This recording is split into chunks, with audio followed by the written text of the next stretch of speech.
Dear Ate Chiki,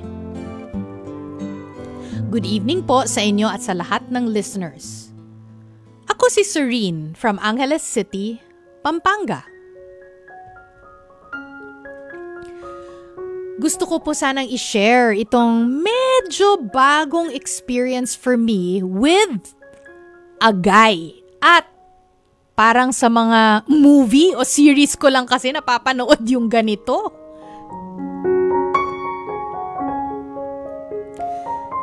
Sa 3 past relationships ko since college and later on, when I was working na, lagi akong naluloko. Mababait naman sila sa umpisa at malalambing. Pero, kapag boyfriend ko na, doon, lumalabas na yung, ay, ewan. Parang, magnet ako ng mga lalaking love bomber. Then, after a few months, tamad nang mag-chat. Wala nang lambing, makipag-usap, at lagi nang busy pag naglalambing ako magpasundo.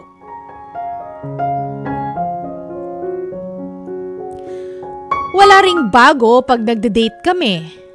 Tapos, yung pattern nilang 3, unti-unti silang nawawala o mawawala sa radar ko. Hanggang masasanay na lang ako na wala na sila sa buhay ko. Mababalitaan ko na lang sa mga kaibigan ko, may iba raw jowa o dinedate. Ay nako. Kaya 3 years akong nagpahinga sa pakikipagrelasyon. Pero, with this new guy ngayon, parang super bago ng experience ko sa panliligaw niya. Kahit parang na-formalan ako, okay lang. Kasi ang gaan naman niyang kasama, saka kalog. Talaga? Di siya nahihiyang magpakatotoo sa akin. Yun nga lang, may pagka-workaholic. Pero so far, di naman siya nawawala ng panahon para sa akin. Hay, time na po kaya para magmahal ulit ako? Sana po matulungan ninyo ako mag-decide kasi parang gusto ko na. Maraming salamat po, Ate Chiki. God bless po. Serene ng Angeles City, Pampanga.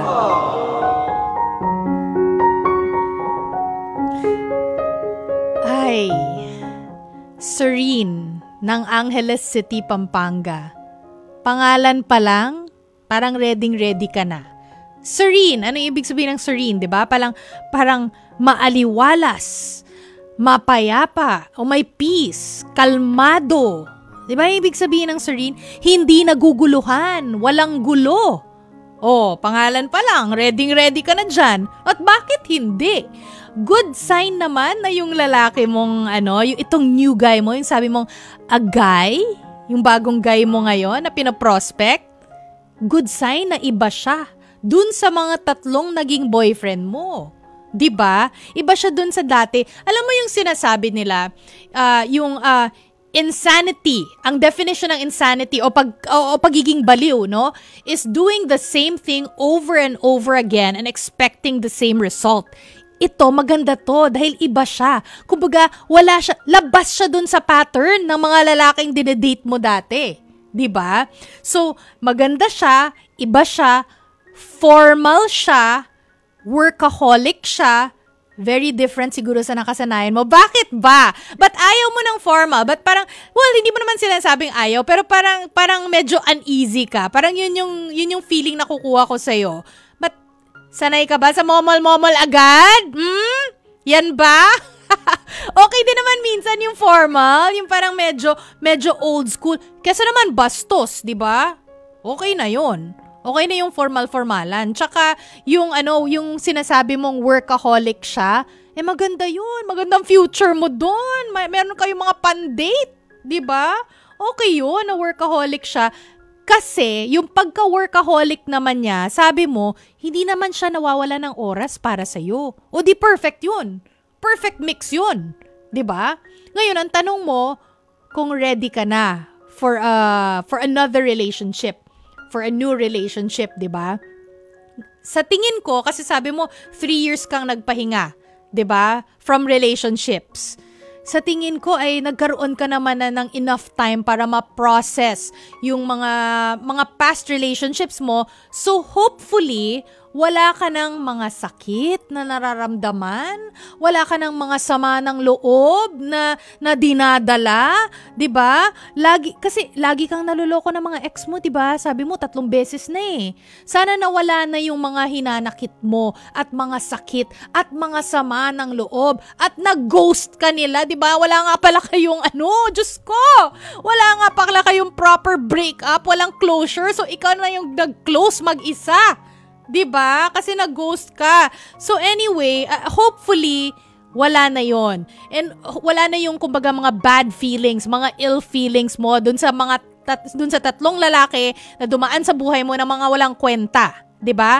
Sana wala na 'yon. So ngayon, dapat ngayon ay malinaw ka na sa kung ano yung mga gusto mo, ano yung mga kailangan mo from your partner and from your relationship. Dapat malinaw na yung ganun sa'yo. May clarity ka na. Kasi ngayon, kung ikaw ay komportable being single, happy ka naman sa sarili mo, at feeling mo, hindi mo kailangan ng ibang tao para ikaw ay maging masaya, feeling ko, dun ka ready na. 'Di ba? So feeling ko ready ka na. So eto na nga, magkaroon tayo ng checklist ngayon to check kung ready ka na ba talaga. O unang-una, dapat optimistic na ang tingin mo sa love. Positive na. Wala na yung kapraningan, di ba? Kasi I'm sure, matapos yung 3 relasyon mo na ganon, I'm sure, unang beses, medyo napraning ka. Pangalawang beses na niloko ka, edi lalo kang napraning. Third time, ayun na nga, nag-hiatus ka na nga, nag-break ka na nga, na 3 taon, di ba? Lalo kang naging praning.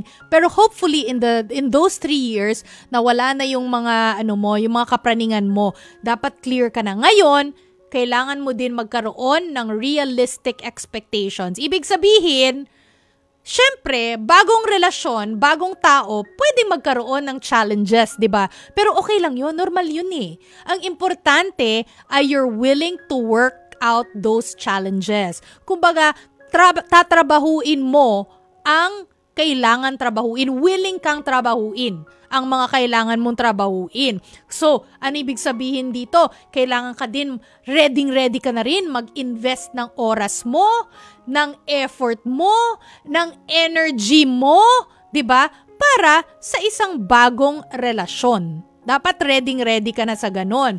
And nakapag-reflect ka na dun sa mga past relationships mo, dapat naisip mo na rin, ano kaya yung mga naging mali ko dun? Kasi malinaw na yung mga naging mali ng mga ex mo eh. Talaga maluloko sila eh. 'Di ba? Boo! Walang kwenta talaga sila. Pero ikaw, ang importante ikaw, na-realize mo na rin ba ang mga mali mo? Kasi dapat may learnings ka rin dun. At kung ano yung mga learnings mo dun sa past relationships mo, dapat maia-apply mo na rin sa future relationship mo. O baka ito na si prospect mo, 'di ba? So kailangan din meron kang alam nyo, hindi ako naniniwala sa you and me against the world. Alam ko maraming mga nagsasabi, maraming nagsasabi ng ganon, pero very few ang kumbaga nagtatagumpay sa you and me against the world. Ang hirap nun eh. Merong mga nagtatagumpay, syempre, there's always an exception to the rule, kumbaga, di ba? Pero yung you and me against the world na yan, ang hirap, mas maganda na merong suporta ng pamilya, ng family and friends. Dahil through them, no? Ay sila kasi hindi sila in love dun eh. Typically, syempre, hindi sila in love dun sa kinai-inlovean mo. dun sa partner mo. So, wala silang bias usually. Nakikita nila lahat, di ba? Ikaw kasi baka minsan pag in love, parang rose-colored glasses ka, para nakikita mo, ay, yung cute lang sa kanya, yung masaya sa kanya, yung magaling sa kanya, di ba? Lahat ng positive. Pero hindi mo nakikita yung negative. Pwedeng ganun, di ba? O pwede rin, napaka-nega mo, puro negative na lang nakikita mo. Pero yung kapamilya mo, yung mga kaibigan mo, pwedeng sabihin nila sa'yo, uy, huwag ka naman mag-focus doon sa 10% na negative, 90% naman siya positive. 'Di ba? Baka baliw-baliw ka lang. O, 'di ba? Magkakaroon ka ng balance or clarity dun sa pag-iisip kapag meron kang support ng family and friends. Ang hirap nung no man is an island, 'di ba? So maganda 'yan. And finally, make sure mahal mo ang sarili mo unang-una. May respeto ka sa sarili mo. Kasi maganda itong pundasyon to get into a relationship with someone else. Kasi kung hindi mo mahal yung sarili mo, wala kang respeto sa sarili mo, madali kang i-take for granted. For all you know, kaya nangyari yun sa'yo. The past 3 relationships. Pwede. Hindi ko sinasabing yun yung nangyari sa'yo, pero pwede. So yun, pag-isipan mo yung mga yan. Pero ngayon, parang talagang pinaninindigan mo yung pangalan mo, Serene. Feeling ko okay ka na. Are you ready? Ikaw makakasagot niyan. Kasi nabigay ko na sa'yo yung mga things to think about. Oo, points to ponder on. Yan, okay. So si Serene, good luck sa'yo. Dahil syempre nakakatakot din no? After nung 3 failed relationships mo na hindi ka lang kinaliwa, ginost ka pa. Hindi ka man lang binigyan ng proper end sa relationship, 'di ba? Yung closure. So ayan. So Serene from Angeles City, Pampanga, maraming salamat for writing to us and good luck sa iyong next relationship. Parang gusto mo na yan yung agay na sinasabi mo